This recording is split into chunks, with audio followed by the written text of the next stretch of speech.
Et bonjour à tous, bienvenue sur la chaîne de Callistas Moon. J'espère que vous allez bien. Aujourd'hui, on se retrouve pour faire un petit point sur les marchés crypto-monnaies, sur le Bitcoin, votre top 8 crypto-monnaies, et puis également sur les crypto-pépites, les cryptos à surveiller pour dans les heures et dans les jours à venir, les cryptos les plus prometteuses, avec d'ailleurs le fait dont on avait parlé hier dans la vidéo du jour, qui a pris, suite à la vidéo, 44% suite à la cassure du niveau donné. Il y avait également le TWT qui faisait partie des pépites d'hier, qui a également pris à peu près 54% en moins d'une journée. Donc ça mérite des likes. N'oubliez pas bien entendu de liker la vidéo, de vous abonner, d'activer la cloche pour recevoir les notifications des prochaines vidéos. Et aujourd'hui, on remarque effectivement que le niveau donné dans la vidéo d'hier concernant, vous vous en rappelez, hein, les 44 500 $, niveau de breakout haussier sur le Bitcoin qui pourrait effectivement relancer le Bitcoin à la hausse avec un rallye haussier, parce qu'un niveau de breakout, vous le savez, ça sera en général, c'est suivi de gros volumes d'achat. Et puis effectivement le cours repart à la hausse. On peut espérer que ça se passe encore de cette manière. Pour le moment, en tous les cas, le niveau donné des 44 500 $ a servi effectivement de résistance. Le cours n'a pas réussi à le casser et par conséquent on est un petit peu en difficulté aujourd'hui. Est-ce qu'il faut s'inquiéter ou non ? Est-ce qu'il y a encore un espoir ou non? On va bien entendu faire un point sur la situation, on va également faire un point sur les pépites et sur votre top 8. Avant de débuter la vidéo, je vous rappelle que le contenu de cette vidéo n'est pas un conseil en investissement et que vous risquez des pertes financières. Je vous rappelle également pour tous ceux qui n'ont pas encore créé de compte de trading ou d'achat achat-vente de crypto-monnaies, que vous avez des liens affiliés en description Bybit et Binance et qu'en passant par ces liens, vous avez moins 10% sur vos frais d'échange à chaque fois que vous achetez ou vendez des crypto-monnaies. Puis je vous rappelle également que vous avez des vidéos formation sur Binance Spot, Binance Future et sur les crypto-pépites à regarder avant effectivement de prendre des positions sur les crypto-monnaies. Allez, on débute directement du coup par le Bitcoin qui peut entraîner l'ensemble du marché à la hausse comme à la baisse. On le retrouve aujourd'hui suite à la hausse de 20% sur le Bitcoin, il retombe légèrement de 1%. Est-ce qu'il faut s'inquiéter? On va faire bien entendu un point. Vous voyez que cette vue logarithmique long terme, on bute un petit peu sur ligne de coup du double bottom dont on avait parlé dans la vidéo d'hier, double bottom figure chartiste de retournement haussier, avec ligne de coup, je le rappelle, à 44 500 $. Si on devait casser ce niveau, beau signal d'achat de reprise de hausse sur le Bitcoin, voilà, avec un objectif de cours à peu près de plus 20%. Hier, quand même, ça me fait penser qu'hier, on avait fait un sondage sur Twitter. Je vous avais posé la question suivante. Pensez-vous qu'il va y avoir une cassure de ligne de coup du double bottom en vue semaine ou pas? Vous avez été 2338 à voter. Pour le moment, il reste encore 7 heures pour voter. À 55%, vous pensez que ça va casser à la hausse, que ça va faire un breakout aussi avec reprise de hausse, et vous êtes 45% à penser que ça va rebondir parmi l'ensemble des votants. Soit en passant, on a également parlé du NIR hier, le NIR quand même qui a pris 40% en 2 jours, performance assez incroyable. Allez, on débute directement, effectivement, maintenant qu'on a vu effectivement ce petit rappel de double bottom sur le Bitcoin avec ligne de coup. On prend un peu de hauteur par rapport à la situation. Pour le moment, ça n'est pas invalidé, ce n'est pas non plus validé, puisqu'on n'a pas cassé la ligne de coup. Sur le bottom en vue journée, effectivement, on le voit ici, rebond sur la résistance. J'ai envie de vous dire que c'était prévisible quand même, hein, ce rebond à 44 500 $. Clôture, elle a eu lieu où? Elle a eu lieu à 44 400 $. À 100 $ près, on était au poil de cul près sur le bon niveau quand même, hein. Donc là, pour le moment, ça fait un rebond sur résistance, parce qu'effectivement, on a 2 clôtures ici, donc on le savait hein, qu'il y avait une résistance à ce niveau. Pour le moment, ça pourrait très bien faire, comme on l'a dit dans la vidéo d'hier, une cassure pullback pour retenter la cassure, pour ensuite faire le breakout haussier. Pourquoi pas imaginer ce scénario qui est quand même prévisible. A l'inverse, si on devait repasser sous la ligne de tendance baissière ici, ce serait un signal de vente pour aller rechercher le milieu de range. Et ça confirmerait finalement l'entrée en range, l'entrée en latéralisation sur le Bitcoin entre 3 niveaux, je le répète, les 37 000 $, les 40 500 $ et les 44 500 $. Pour ce qui est du Bitcoin en vue très court terme, j'ai fait un point ce matin sur Telegram. Je vous ai mis une alerte. Comme d'habitude, dès qu'il y a des informations importantes, je le rappelle, hein, c'est sur Telegram que ça se passe pour être averti en avant-première. Je vous ai dit la chose suivante. Sur le Bitcoin actuellement, on a un fanion. Fanion, c'est une figure chartiste de continuation qui n'est valide qu'à la cassure confirmée du triangle par le haut. Pour le moment, vous le voyez à l'heure où je vous parle, il est 13h35, nous sommes le 2 mars 2022, il tente plutôt la cassure par le bas. C'est, vous l'avez compris, un mauvais signal. Il pourrait effectivement faire ce qu'on vient de dire juste avant ici, une cassure, pullback du niveau, on va chercher une tendance baissière pour mieux rebondir.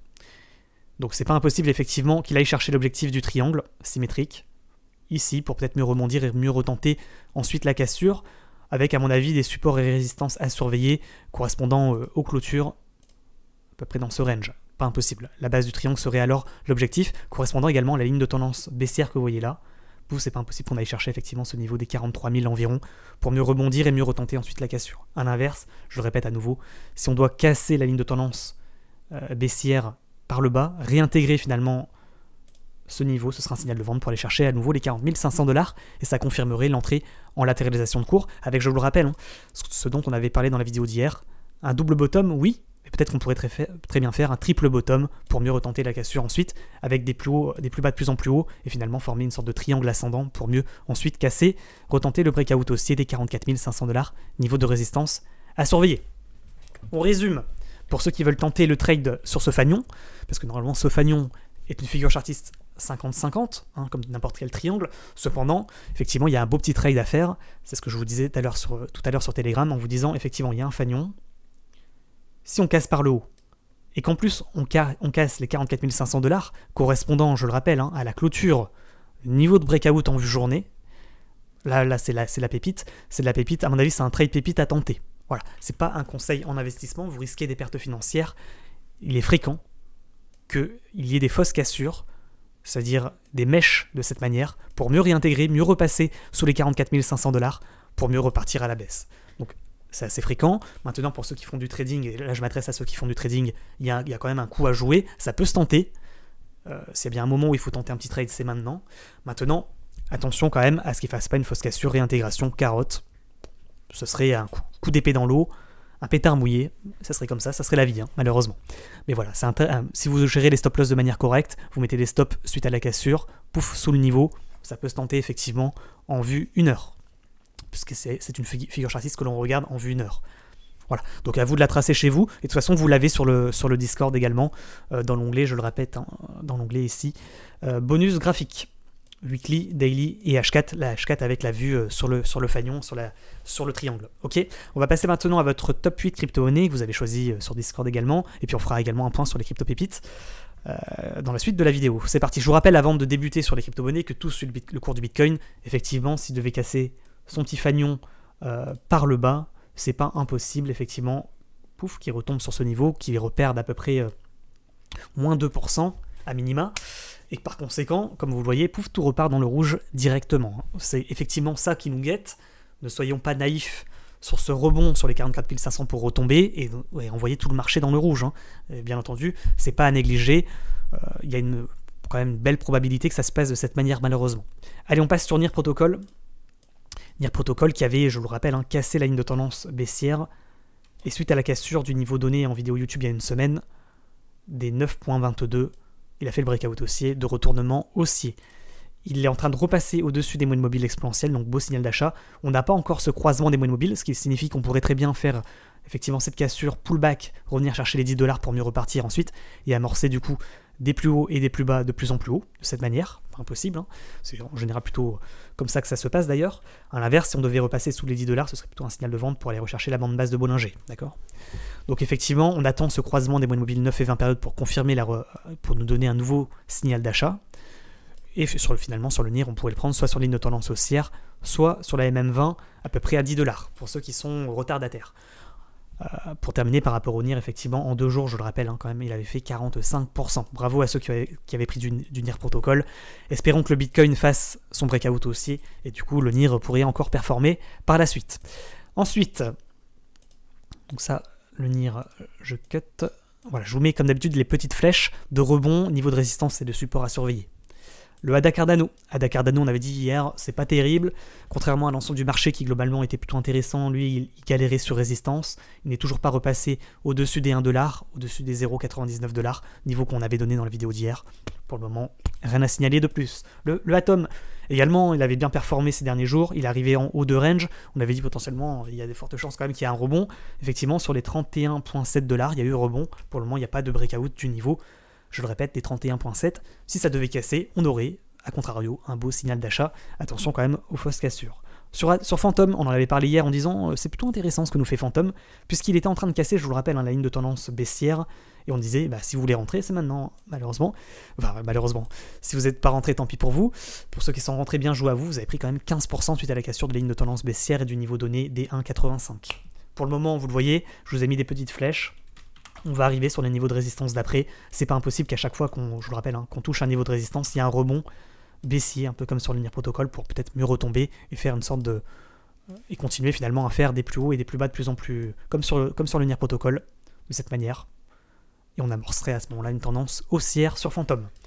Voilà, en tous les cas, vous avez les niveaux de support et de résistance, je le rappelle, sur le Discord, dans l'onglet graphique, tout simplement. Donc assez intéressant, bravo à ceux qui ont pris le Atom hier. Le Matic, il a cassé la ligne de tendance baissière ici, signal d'achat, pouf, il pump. Hier, on était en légère galère. Néanmoins, on le voit sur Matic, c'est plutôt intéressant, on s'approche quand même des moyennes mobiles exponentielles et de potentiellement d'un retournement de tendance haussier, vous l'avez compris. Niveau à surveiller, je vous ai mis une petite cible à 1.74, à mon avis c'est le niveau de breakout haussier, enfin de retournement haussier comme sur le NIR. Vous voyez, ça c'était le même niveau que sur NIR ici, ou sur Phantom, pouf, ici, d'accord. Donc effectivement, sur le Matic, le niveau donné, je le répète, les 1,74, ça correspondrait à la cassure de la ligne de tendance baissière que vous voyez là, pour faire effectivement, pour nous donner finalement un beau signal d'achat. Attention quand même qu'une fois qu'on arrive là, on ne fait pas un rebond baissier, comme d'habitude, c'est un niveau de résistance, il y a également une possibilité que ça rebondisse. Le Ethereum c'est pareil que sur ce que je viens de vous montrer sur Matic, il est sur le niveau important de cours. On en avait parlé hier, 2980 $, on y est. C'est maintenant que ça se passe sur Ethereum, soit il confirme la cassure pour repartir chercher la résistance d'après, vous les avez sur le côté, soit il rebondit pour retomber sur les niveaux de support d'en dessous. En tous les cas, vous êtes sur le niveau actuellement à 2980 $ sur Ethereum. Je vous rappelle quand même que sur Ethereum, comme sur Matic, ça dépendra bien entendu du cours du Bitcoin. Il ne faudrait pas que le Bitcoin casse son petit fanion par le bas, pouf, crash de 2%, parce que bien entendu, ça retarderait la cassure des niveaux de Matic ou d'Ethereum. Bitchain, pareil que sur Ethereum et sur Matic, on est sur le niveau, ça peut être une crypto à mon avis à surveiller dans les jours à venir, avec le niveau des 0,0546, même constat, signal d'achat sur cassure de cette résistance pour aller chercher les niveaux de résistance dessus, et on passerait à ce moment-là au-dessus des moyennes mobiles exponentielles, ce qui nous indiquerait potentiellement un retournement de tendance haussier. Sur le Mana, petite galère, c'est un peu comme sur ADA Cardano, d'accord, pas de signal d'achat pour le moment. Le GLD, lui, il a déjà cassé la ligne de tendance baissière, il est relativement stable, voire latéral, il va chercher la même 20 en vue journée à 166 $.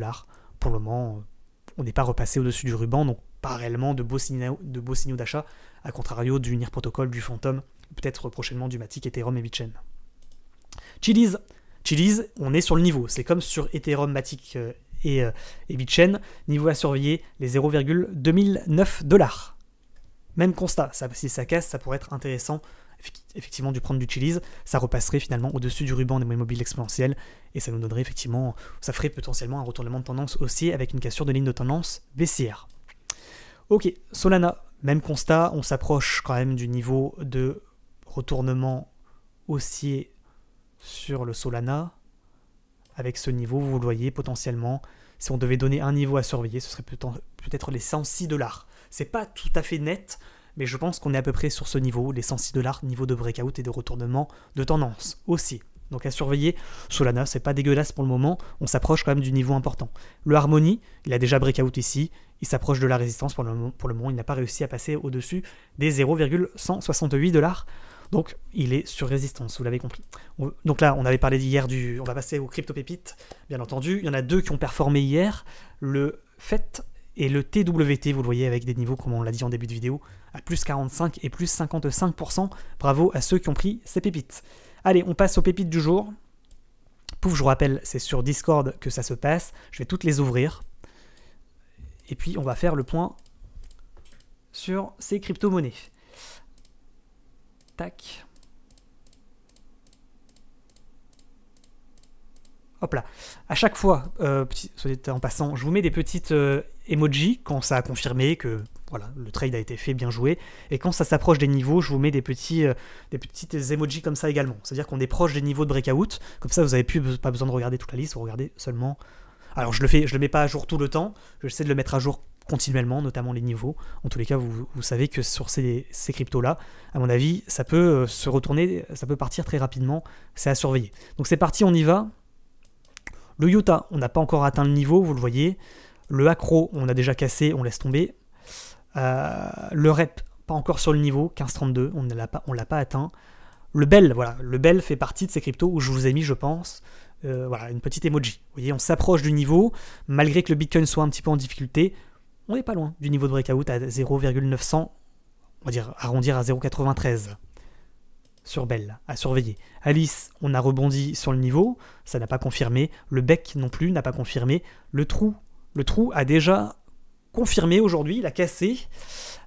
Il est en train de retomber légèrement, mais en tous les cas, si vous êtes dans la fusée, c'est plutôt intéressant. Le trou faille qui a confirmé aujourd'hui la cassure du niveau donné dans la vidéo d'hier. Bien joué à ceux qui l'ont pris. On verra si ça performe ou pas.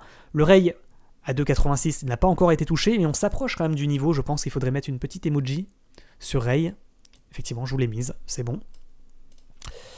On s'approche du niveau. Le dodo, il rebondit malheureusement. Le TKO, lui, il a déjà tenté le breakout. Il fait un petit pullback. Malheureusement, quand vous voyez que sur TKO ainsi que sur trou, il y a un retour pratiquement sur le niveau, ça c'est dû à quoi en général? C'est dû au Bitcoin. Hein. Le Bitcoin qui donne plutôt des signaux de vente à court terme, il pousse le marché vers le bas. Il a envie de casser son fanion par le bas et malheureusement il emporte les pépites avec lui. Donc soyons pas naïfs, je vous rappelle que sur les pépites vous avez une vidéo formation à regarder absolument avant de prendre une position, que vous risquez des pertes financières et qu'il y a toujours le rappel qui nous guette, l'épée de Damoclès, attention au Bitcoin avant chaque prise de position qui peut nous emporter le marché à la baisse, vous l'avez compris. Le SRM il n'a pas confirmé, le AXS il est en train de casser le niveau, je pense qu'on peut déplacer maintenant le niveau donné, le mettre à la clôture et se dire effectivement tant qu'on repasse pas au-dessus des 57,44, ça peut être intéressant à XS. Et puis à vous de déplacer vos stops au fur et à mesure. De toute façon, allez voir la vidéo formation sur les pépites, j'explique ça en vidéo. Le QI, on s'approche quand même du niveau. SIA Coin, on a rebondi sur la résistance. Le Mover, le Moonriver, on est en train de tenter la cassure, donc pareil, c'est une crypto qui mérite une petite emoji à surveiller dans la journée. Le NKN, il est également sur le niveau, c'est à surveiller à mon avis également dans la journée. Il bloque, hein, vous voyez, tout pile sur le niveau, pouf, ça bouge plus. Incroyable. Le ZIL, il y a rebond. STMX, il y a rebond. Le YFI2, il y a rebond, mais à mon avis, c'est quand même à surveiller. Il faudrait peut-être que je mette une petite emoji sur YFI2. Ça s'approche quand même du niveau à surveiller. Le TWT, je pourrais vous les enlever, ça. TWT. ATA, par contre, ATA, il est en train de confirmer la cassure du niveau donné. Plutôt intéressant. On voit qu'il y a également une clôture ici en vue hebdomadaire qui pourrait servir également de résistance. Donc ne soyons pas naïfs sur ce niveau. Le Zen, il a pour le moment rebondi. Le ANKR, il a également rebondi. Et le AGLD, il n'a pas encore tenté la cassure. Donc c'est également à surveiller. Est-ce qu'il y a d'autres cryptos à surveiller aujourd'hui? Le Wave, ça faisait partie des pépites d'il y a quelques jours. Rien de très intéressant. BTCST également, on en avait parlé. Le Tomo, bon, Wave, Tomo, BTCST, on en avait déjà parlé dans la vidéo. On voit que Alpha et BAT faisaient également partie des pépites d'il y a 2 jours. Vous voyez qu'il y en a quand même qui ont performé.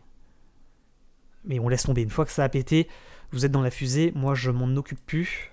Vous le savez, hein, on laisse tomber après une fois que ça a cassé. Le LTO. LTO également, il mériterait d'être dans la pépite. Je pense que je vous l'ai oublié. Il y a 2-3 cryptos que j'ai oublié de vous mettre, malheureusement. Il faudrait que je vous les ajoute. Le LTO, je pense, en fait partie, mais il est déjà plus ou moins parti également. Ah. Le EPS, non. Le Request, là, il est en train de tenter, mais je l'ai pas mis en pépite, malheureusement. Enfin, parce que je trouve que c'est moyen au niveau des cours. C'est plutôt intéressant, le fil. Il pourrait être intéressant, le fil, je pense. Avec la ligne de tendance baissière comme ça. On voit qu'on l'a déjà cassé en réalité. Donc on a un petit signal d'achat également sur fil. Bon, bref, on va pas refaire tout le marché. Surveillez les pépites que j'ai déjà données. Ça fait déjà une quinzaine, vingtaine de crypto-monnaies à surveiller. Et puis également sur tout le Bitcoin. Avec ce niveau de breakout aussi à 44 500 $ dans la journée. Il y a un petit trade à faire, c'est pas un conseil d'investissement, soyez pas naïfs bien entendu, sur un éventuel rebond en haut de range pour mieux retomber, soit sur ligne de tendance baissière, soit également sur le milieu de range, voire le bas de range. On prévient encore une fois que c'est une possibilité qui n'est pas à négliger, mais je rappelle quand même, ce que l'on vise, c'est pas la cassure du triangle par le haut ici pour tenter un trade en scalping, bien que ce soit ça, mais c'est également surtout la cassure de la ligne de coup du double bottom en vue hebdomadaire, qui est à surveiller dans la journée. Ou dans tous les cas dans les jours à venir. Ça pourrait comme ça latéraliser quelques jours, consolider en fait. Vous voyez comme ça, pour mieux retenter la cassure dans quelques jours, d'accord? Donc ça à surveiller, vous êtes au courant, soit il y a rebond, soit il y a cassure, on verra bien, vous avez voté sur Twitter, on verra. N'oubliez pas de rejoindre le Discord pour recevoir, effectivement, pour participer à l'entraide sur l'analyse technique et sur le trading crypto-monnaie, également pour avoir accès aux graphiques et aux alertes pépites. Je vous rappelle que vous devez être level 1 sur le Discord pour pouvoir accéder aux alertes. Dès que ça y a une alerte sur le Bitcoin, je vous la mets, ou sur une crypto-monnaie qui est prête à exploser. Donc n'hésitez pas à nous rejoindre. Je vous rappelle que les alertes générales avec les analyses les analyses les plus importantes, quand je fais pas de vidéo YouTube, ça se passe sur Telegram, donc n'hésitez pas à nous rejoindre également. Et puis enfin, je vous rappelle que les giveaways, etc., c'est sur Twitter. Pour terminer, je vous rappelle qu'on fait l'analyse technique et du trading en direct sur Twitch à partir de 20h, 20h30 pratiquement tous les soirs. N'hésitez pas à nous rejoindre, vous avez l'ensemble des liens en description comme d'habitude. Allez, on s'arrête là, bonne journée à tous, bon trading, faites attention à votre argent, faites pas n'importe quoi, soyez pas naïfs sur l'éventuel rebond ou l'éventuelle cassure des 44 500 $ sur le Bitcoin, c'est à surveiller dans la journée. Allez, ciao ciao, à la prochaine.